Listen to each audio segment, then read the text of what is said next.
Your Excellency, former Vice President, Federal Republic of Nigeria, PDP presidential candidate, by the grace of God, the next president of the Federal Republic of Nigeria, Alhaji Atiku Abubakar. Your Excellencies, for all former governors present, Your Excellency, Dr. Yochayu, former chairman, PDP, all protocols duly observed. We apologize for the space constraints. You know that this is not our tradition, but for the exigency, we all would have to make sacrifice for today. The same sacrifice His Excellency has been making. We'll be as brief as possible, and we expect our colleagues, please, our dearest colleagues, we expect that we should maintain decorum so that we can hear each other and listen to His Excellency speak to the nation. We have 4 cameras transmitting live, so no crossing of cameras. No crossing of cameras. May I therefore, with the kind permission of Your Excellencies, our esteemed colleagues, friends in the media, invite His Excellency, Alhaji Atiku Abubakar, former Vice President, Federal Republic of Nigeria, PDP presidential candidate, and by the grace of God, the President of the Federal Republic of Nigeria. Your Excellency, you're welcome, sir.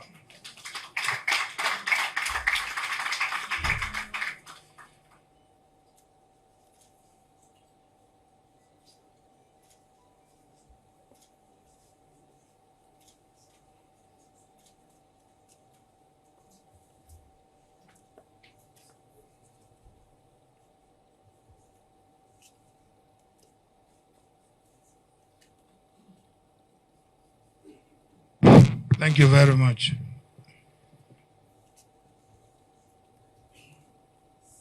Your Excellencies, former governors,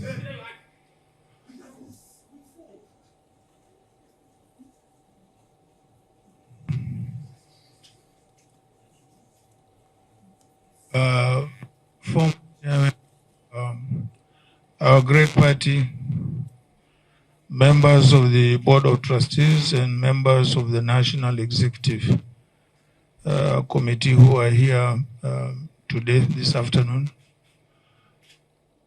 Gentlemen of the press, distinguished ladies and gentlemen. First of all, let me apologize that we have to have this event in a constrained space like the one we are having now. So we do apologize for that.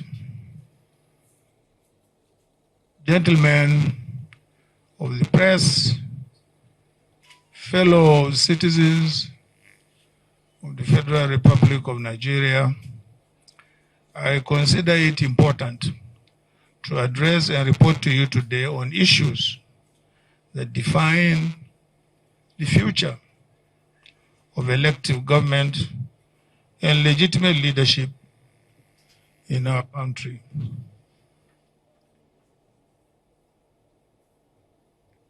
Political leadership and active citizenship matter because there are ways through which we all work together to build a country that works for all who live in it and who will come after us.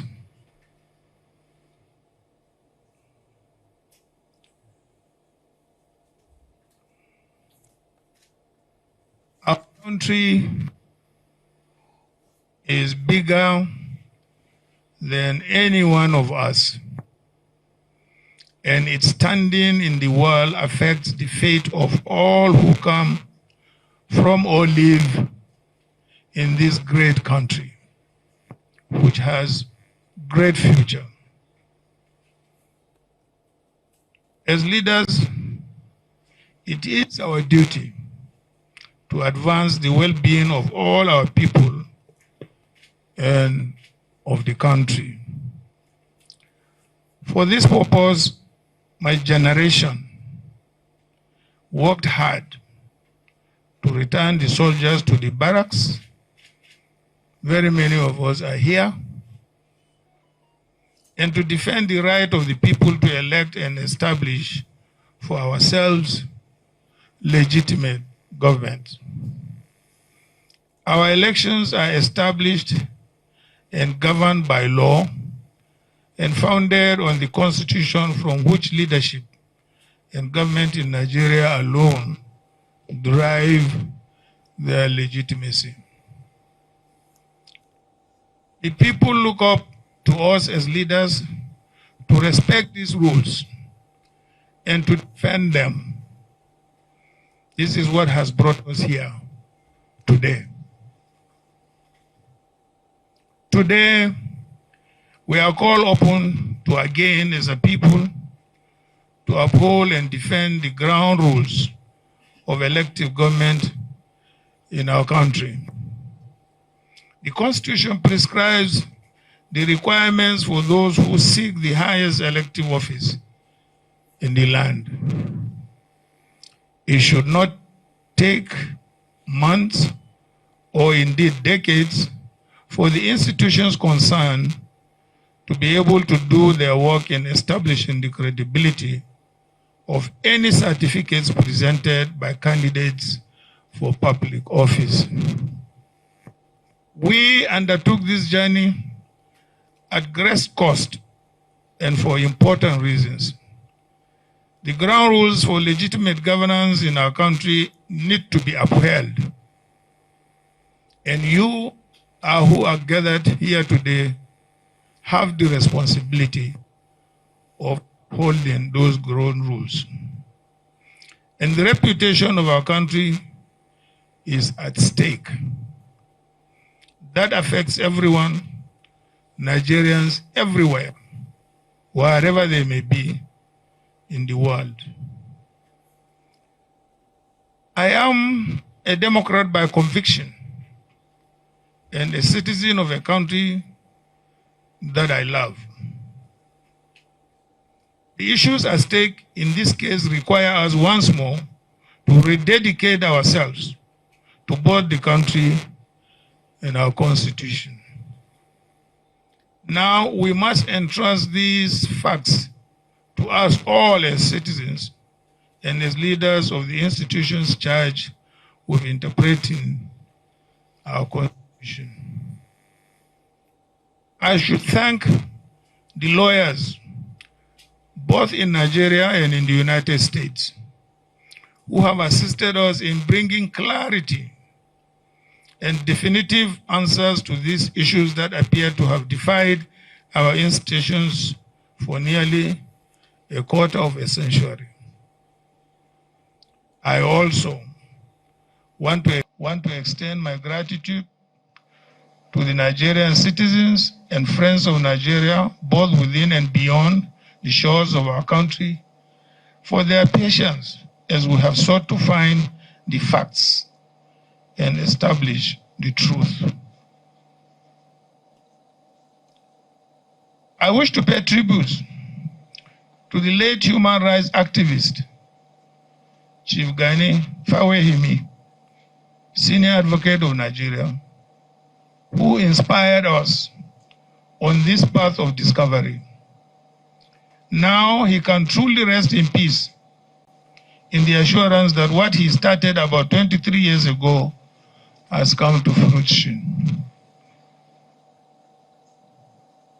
Gani's vindication today gives credence to the saying that no matter how fast a lie runs, the truth will someday overtake it.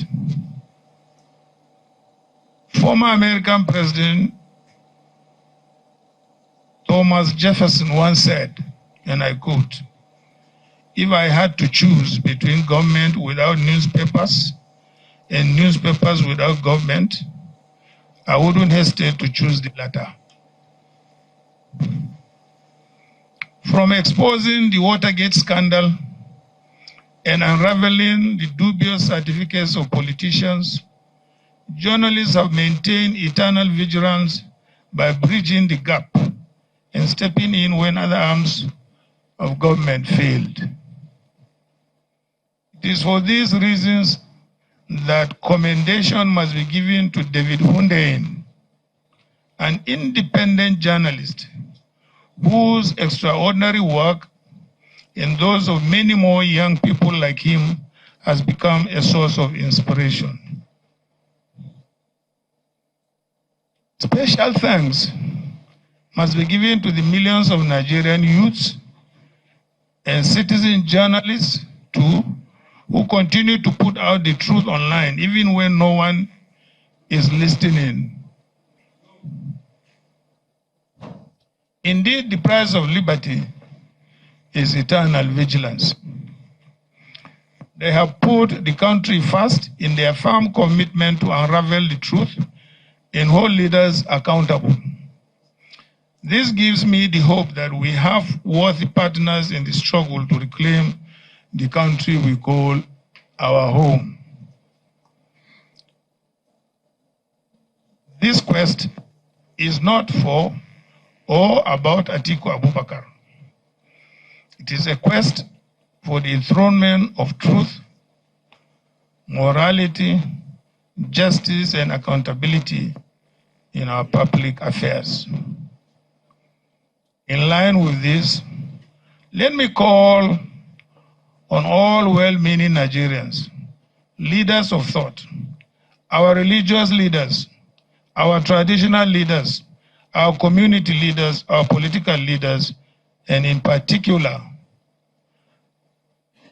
Governor Peter Obi of the Labour Party and Governor Rabi Ukwankwaso of the NNPP and the leaders of every political party in Nigeria, and indeed every single person who loves this country, as I do, and who wishes nothing but the best for this country as I do, to join me in this campaign to enshrine probity, accountability, and the basic principles of justice, morality, and uprightness in our country and in our government. This is a task for each and every one of us. Let me, therefore, at this juncture, thank you for listening. May God bless you all, and may God bless the Federal Republic of Nigeria. Thank you.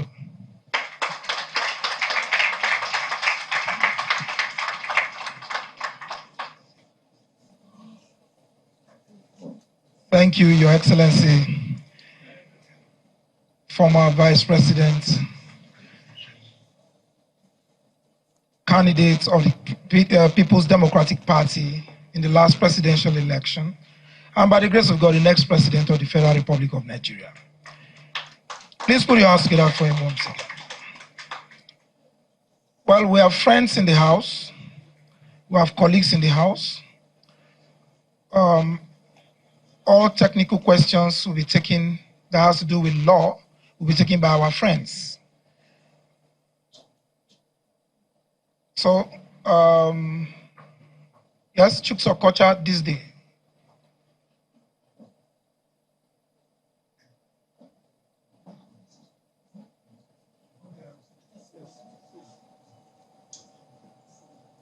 Good afternoon, everybody.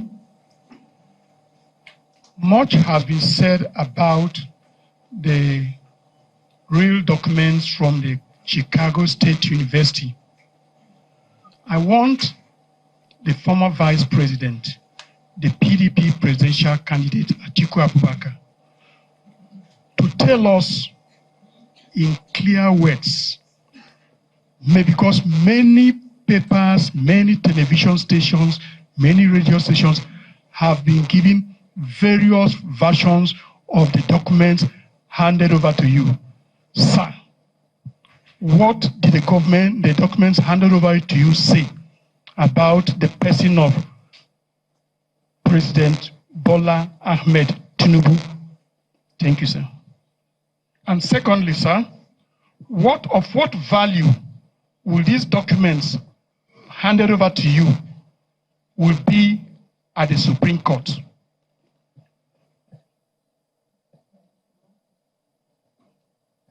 Thank you, Chuk Sokocha of These Day newspapers. Eniola of African Report, that's an international platform, yes.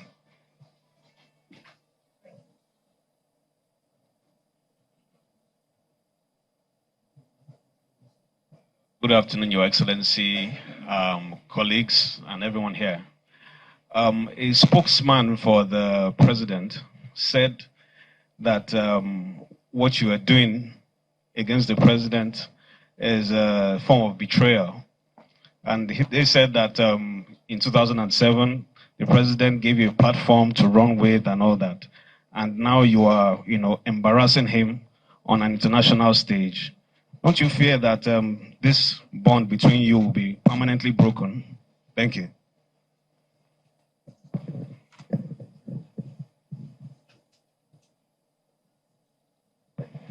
Thank you. His Excellency will take the question from the African Report, while Barrister Kalu will respond to This Day newspapers inquiry.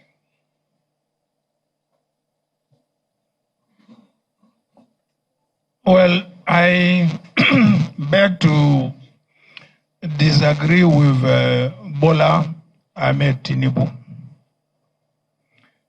Yes, it is true, in 2007 we came together to form AC.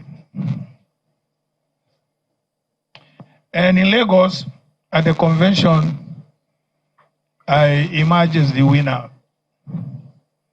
and got the ticket. After I got the ticket, he sent about 5 or 6 senior partymen. Some of them are here.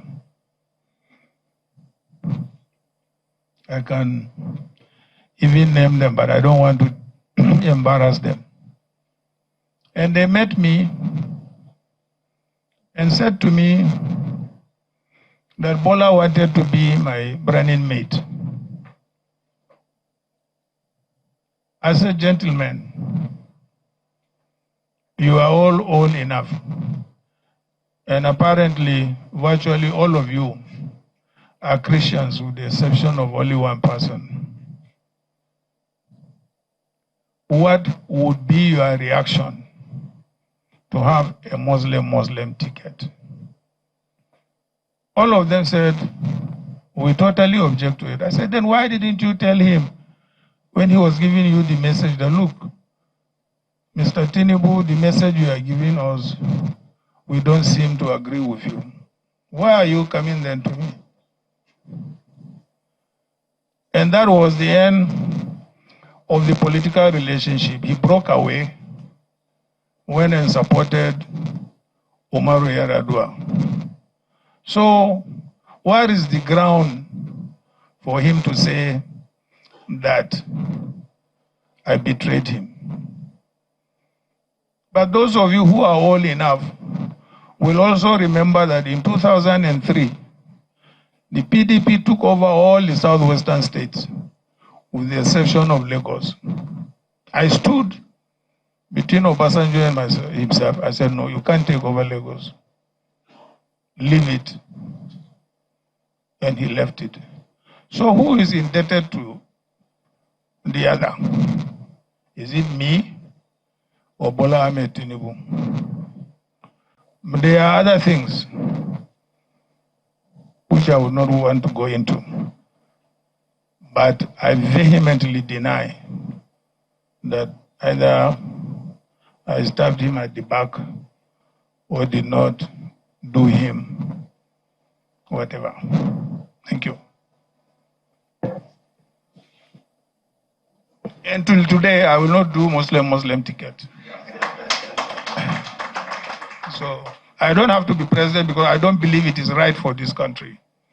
It's not right. Absolutely wrong. We are multi-ethnic and multi-religious. And our government should reflect our diversity in our composition. Thank you very much.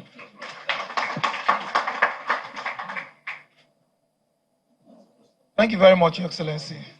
Barrister Kalu, over to you.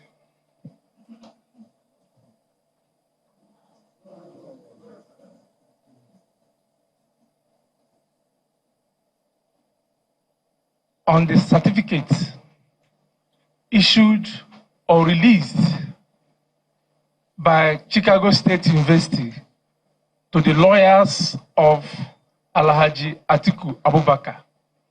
These are the documents. One, that Bola Ahmed Tinubu forged the certificate he presented to INEC. That's one. Two, that the qualifying certificate from Southwest College to Chicago State University bears a female, indicating that that document does not belong to Bola Ahmed Tinubu. Three, the Chicago State University admission application form has a claim that Bola Ahmed Tinubu attended Government College, Lagos, and graduated in 1970, when indeed the school was established in 1974.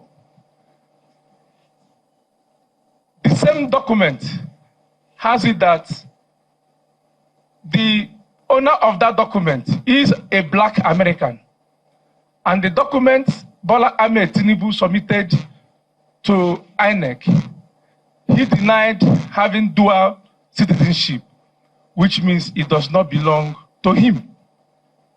Then, the same document, oral deposition, says that the A, Bola A. Tinubu, is Ahmed, but the NYSC certificate Bola Ahmed Tinubu submitted to INEC has Adekunle. I don't know where the Adekunle and the Ahmed emerged from. So, on the second arm of your question, of what use will it be in the Supreme Court, it is very, very clear that from decided authorities, the Supreme Court has held that they can accept a party to adduce fresh evidence as long as certain conditions are met. And from what transpired in the proceedings in US courts, that condition has already been met. So, as we speak, our law is very clear that a party at fault cannot be allowed to enjoy the fruit of his illegality. That is our answer to your question. Thank you. My name is Carlo.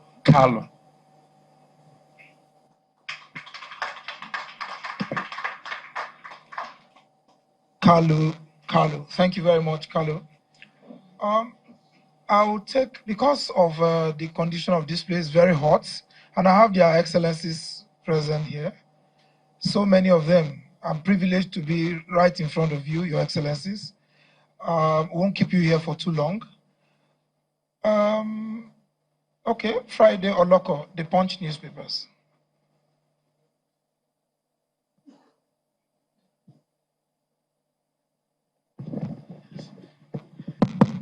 Yes, good afternoon, Your Excellency. My name is Friday Loco. I work with Punch newspapers. Well, there have been rumors flying around that because of this issue, this alleged certificate forgery, that some persons have reached you by way of trying to intervene, to put pressure on you, purportedly from the president, for you to step down on this matter. If it is true, will you step down on this matter? That's one. Secondly, you are fighting this cause. What is the fate of your business interests? Do do you fear that maybe should you continue that your business interests might be threatened because of the powers from the presidency? Thank you very much.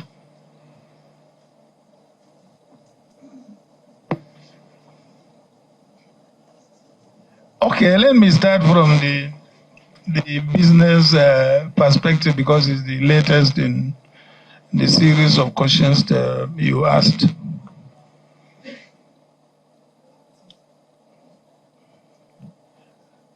Yes, as you might have read in several other places, I was, in fact, not involved. In fact, I was the founder of one of the biggest oil and gas logistics company since the military area.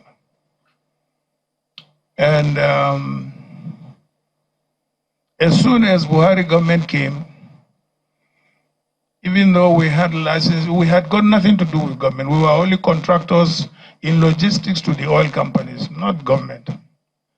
But as soon as Buhari came, all those contracts were revoked and taken away from us till today.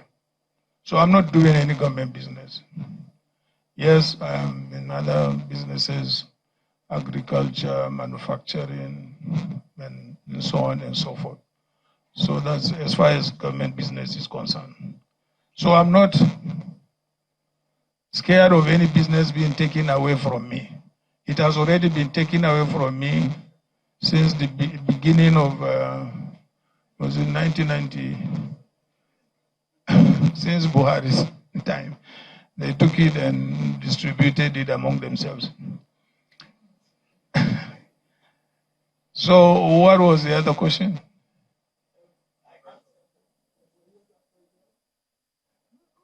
Not really. Yes, immediately after the elections, I was told there was a delegation of governors who claimed, they were sent, by the president, but I did not even allow them to get into my house. I didn't.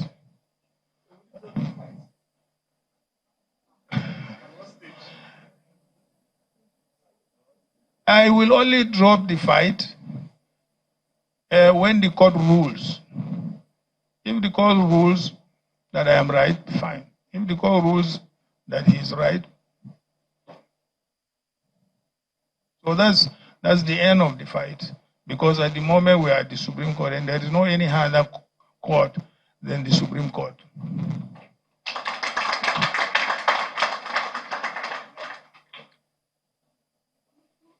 Thank you, Your Excellency. That will be my esteemed colleagues. I know that you have so many itching questions. We are available. We're going to send you the e-copies of this press briefing.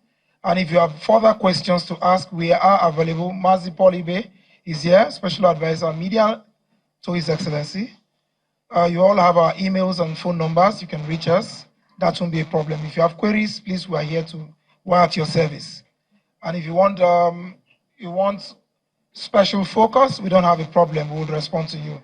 That'll be all for now. We thank you for your esteemed presence. God bless you. Thank you.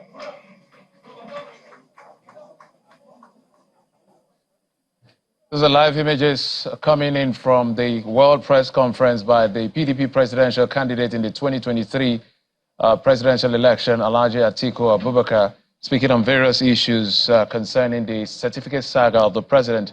I'm sure you listen to every bit of what he says, and I'm sure reaction will continue to elicit after this very conference. We now return to our studios to continue regular programming.